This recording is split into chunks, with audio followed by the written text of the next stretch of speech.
Mais celui qui boira de l'eau que je lui donnerai n'aura jamais soif, et l'eau que je lui donnerai deviendra en lui une source d'eau qui jaillira jusque dans la vie éternelle. Jean chapitre 4, verset 14. Presque chaque jour de ma vie, je demande à Dieu que les églises évangéliques de partout soient saisies d'un désir joyeux et d'une soif ardente de Dieu. Nous n'avons pas besoin de mettre de l'ordre dans notre doctrine.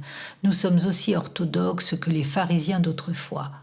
Mais cette soif profonde de Dieu, qui appelle des torrents spirituels et des tornades où on cherche Dieu et où on se renie soi-même, est une expérience qui a pratiquement disparu de nos milieux. Je crois que Dieu voudrait que nous soupirions après lui, au point d'avoir la nostalgie de sa présence, de la ressentir comme une plaie vive dans notre esprit, au point de tendre constamment les bras vers lui. Toujours trouver et cependant toujours chercher, toujours posséder et cependant toujours désirer. La terre perdra alors de plus en plus de son attrait et le ciel deviendra de plus en plus proche au fur et à mesure que nous marchons résolument vers Dieu et vers Christ. Oserons-nous courber la tête et confesser « Père, je me suis conduit en chrétien irresponsable et puéril, plus soucieux de mon bonheur que de ma sainteté.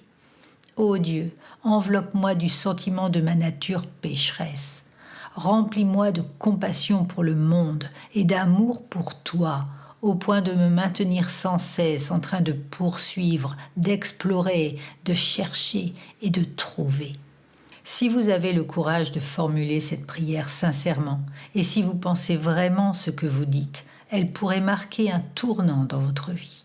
Elle pourrait vous ouvrir toutes grandes les portes de la victoire spirituelle.